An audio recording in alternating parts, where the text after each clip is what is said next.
Hello you guys, and welcome back to the channel. I have a lot to update you guys on.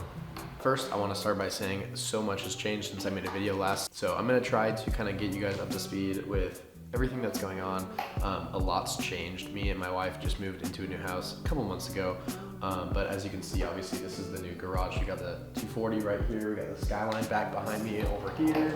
Basically transitioning into this new space allowed me to not have to rent the shop out anymore because I do have so much garage space, which is awesome, but also it's sad. I met a ton of really cool people through that shop and there was always something going on. It was really cool. I do miss it, but this mortgage is like super expensive, so I couldn't really justify spending like hundreds of dollars renting out my half of that shop when I basically have the half of that shop right out my door. Bought a new house, had to move in everything, had to sell our old house at the same time, so that was pretty crazy.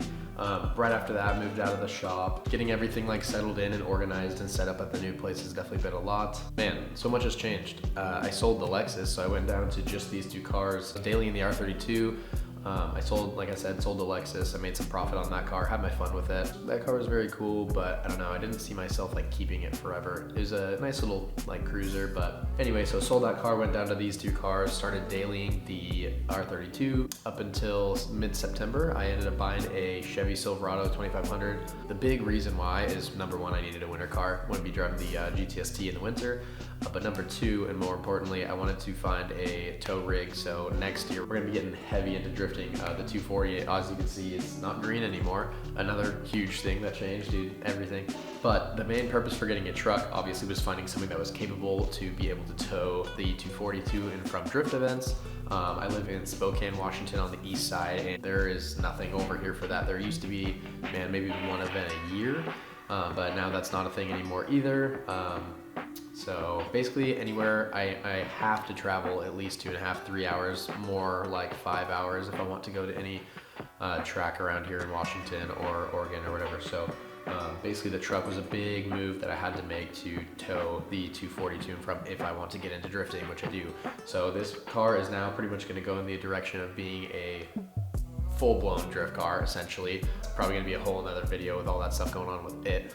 But I'll show you guys kind of what's going on with both cars, but that's the gist of everything that's going on. Just so much has changed, but obviously new space, so let me kind of show you guys around the new garage. All right, so this space is for my wife's car. She's actually gone right now.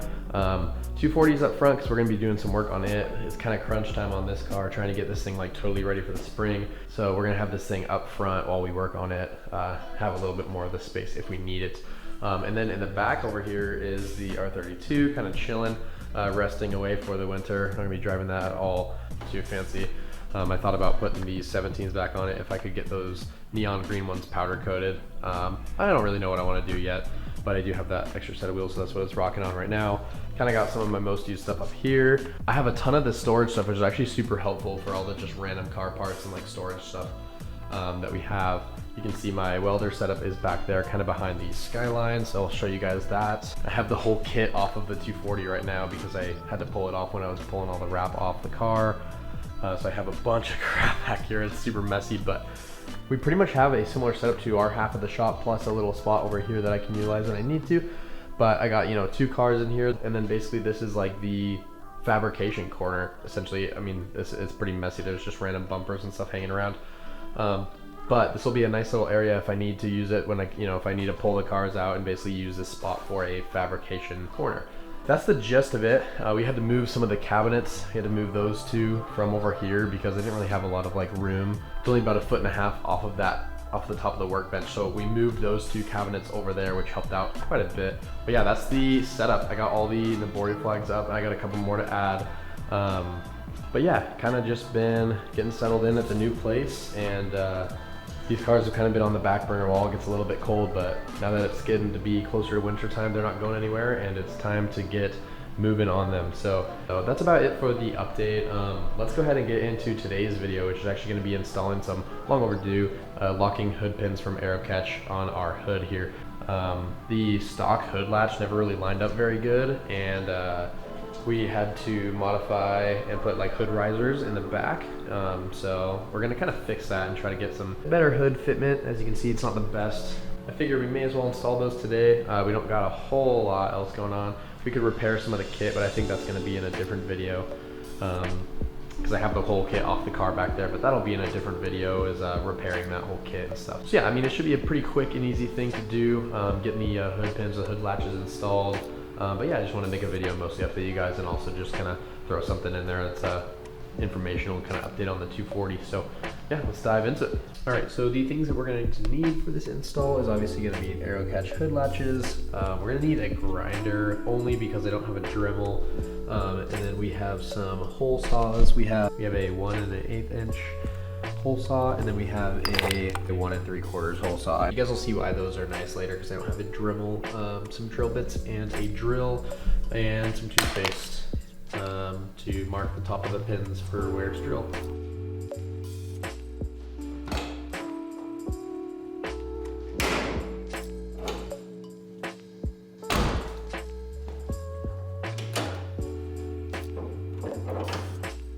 First thing that we're going to do is take out the hood spacers that are underneath the hinges. That was to basically compensate for intercooler piping that I had somebody build for me that didn't fit. They built it kind of like too tall, and so it hit the underside of the hood. We tried to space it up a little bit higher, that way the hood would latch, but obviously we were not going to be utilizing that hood latch anymore. So we take those out, hopefully get a little bit better fitment here. I'm going to try to kind of figure out this hood on my own. We'll see how that goes, and then we'll kind of get into it. I just want to make sure that that is how it should be before we make any measurements or start drilling into it. So.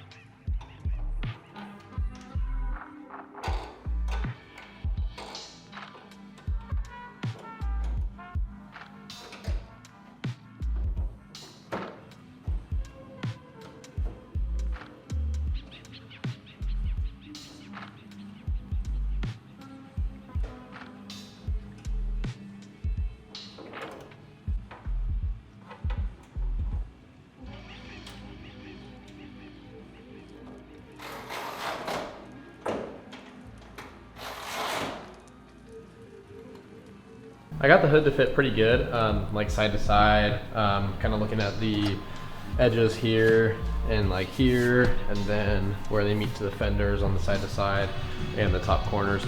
It looks pretty good. It's in the stock like mounting location for the hood hinges right now and everything. I think it looks good enough to go ahead and proceed with the install. Obviously you can see right here what I had to do to make the hood fit. I had to clearance out some of the middle underside of like the skeleton of the hood because of my old intercooler piping setup. This is a new intercooler piping setup that I fabbed up, so it should be good now. But basically that was a half-assed fix to a problem that I couldn't fix at the time, which is a bummer.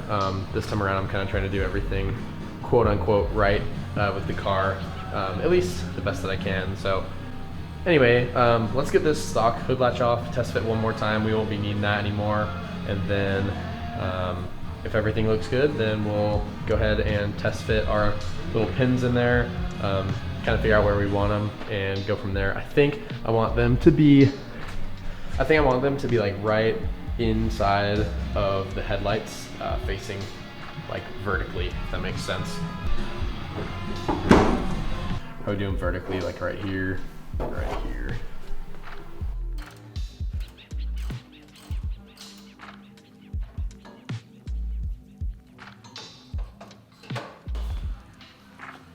Yeah, and these are the locking ones too, so they should come nice with keys as well.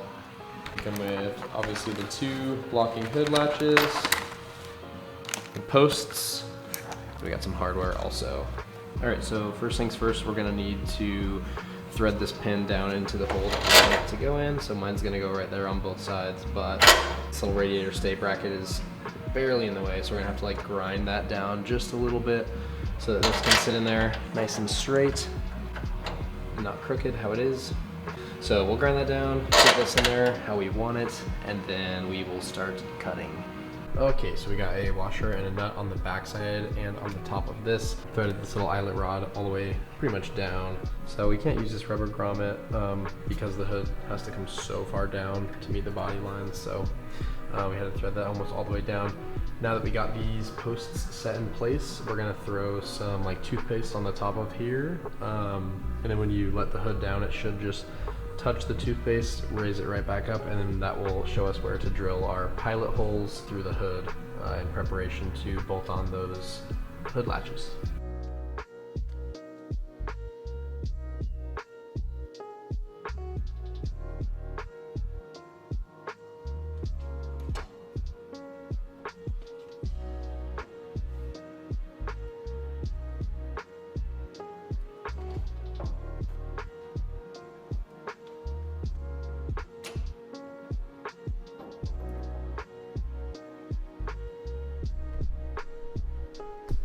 Alright, so we got one little spot right here, one little spot right here.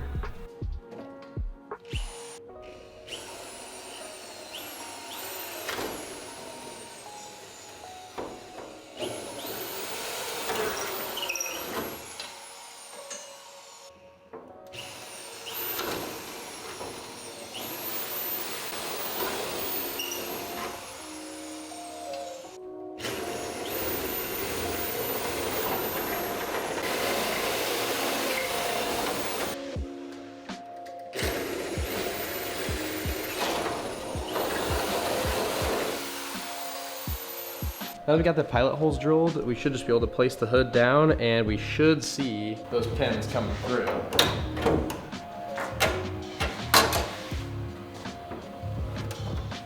Oh, that's a little too small. All right, you guys, so I got the pilot holes drilled enough to where these pins can come through.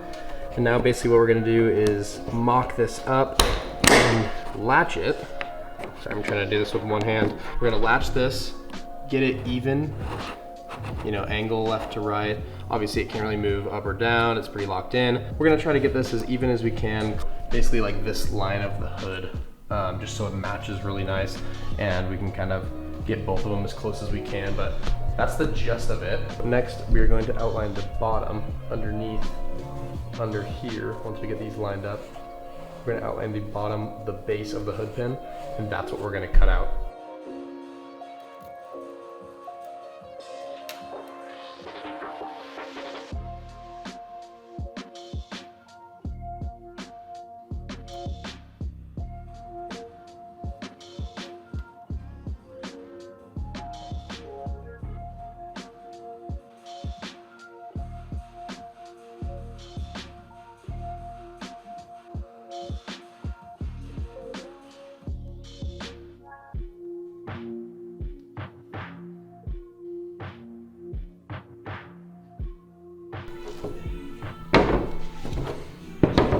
All right, so there we have our outlines. They're obviously super rough because the bottom of these are kind of like jagged, but really the top and the bottom are the most important part, obviously, for our hole saws. But you can kind of see, the shape of it. Here again is the small hole saw, so that's almost perfect fit there, you can tell. And then here is the upper one. We're obviously going to be cutting on the inside of our line. You can kind of see that. It's almost dead on, and then what we'll do is cut the sides here and here with a grinder and then kind of go back and clean it up. But I'm hoping that the hole saw should get it pretty dang close. So here goes nothing. All right, here goes nothing, boys. There's no going back after this one.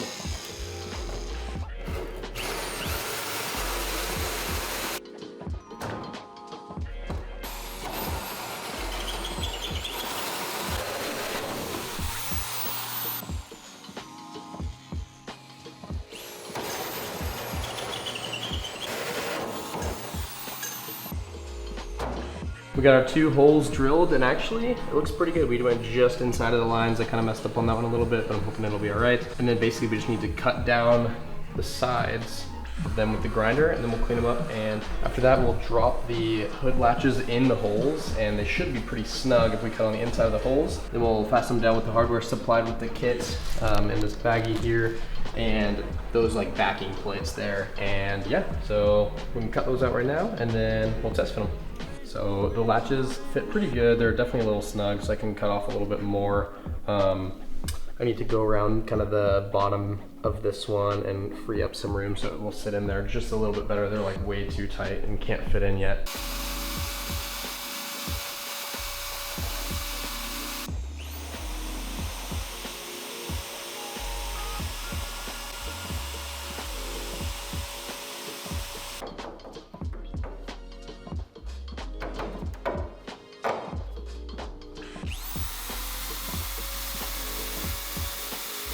All right, so we got both of the hood pins to fit nice and snug.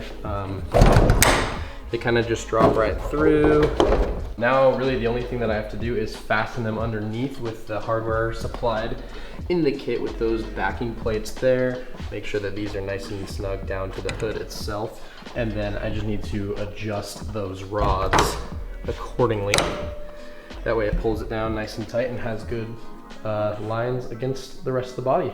As good as we can. So, all right, and then last but not least, kind of wiped off all the hood from all the fiberglass residue here.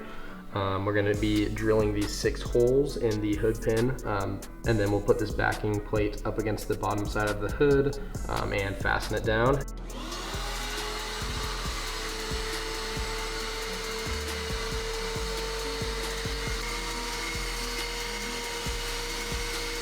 After tweaking the height of the posts, I finally got them where I wanted. Earlier I had to notch those little radiator stays, so that ended up working out well for those nuts. See that? So that they can lay flat there. I finally got the hood to kind of shut how I want it to. I wanted it to be like pretty nice and smooth. So you just drop this on here. They pretty much just drop straight on, and then that's it. So it's on there. I mean, everything looks pretty good. It's not just a hair on there, but that's because it hits my coolant overflow tank. I might need to relocate that. Yeah, I mean, that's money there. And then basically push these up, slide them out. You don't need to like push down on it when you slide them out, you know? They just work. So just like that.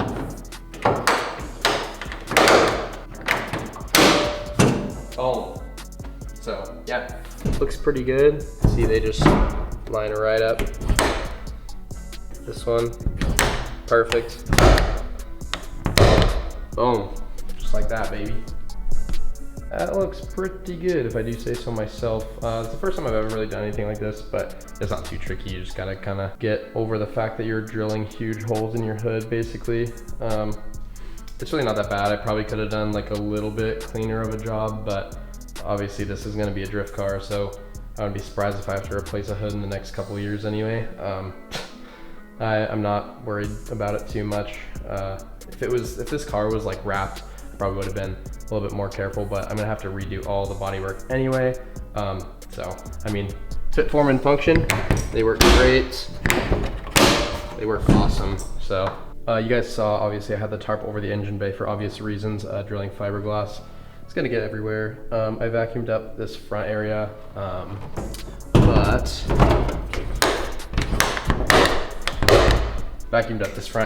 I gotta clean up this disastrous mess that I made. All in all, not too bad of a day. A little bit of an update video and an install for you. Obviously the wrap is off of this car, something I didn't really hit on earlier, but basically I am going to either rewrap it or paint it, pulling all the wrap off the car, minus the door handle. Pulling all the wrap off the car honestly kind of made me realize that I don't want wrap again. So we'll see. I might end up painting it. That would be probably look a lot better. The Skyline kind of inspired me to do some nice paint instead of wrap this time around. So we'll see. That'll be something for spring. I'm gonna get the car like dialed in, retuned. All these things that I've been pushing off for a while, done on the car. That's gonna do it for today's video, you guys. A little bit of a install video and an update on what's going on lately. Still got a lot of work to do on this thing, but this winter I'll be uploading quite a bit more. Well, it's just sitting in the garage, I don't really have much to do, so I'll be finding some stuff to do to it and probably making videos along the way. Thank you guys for watching, and we'll catch you in the next one.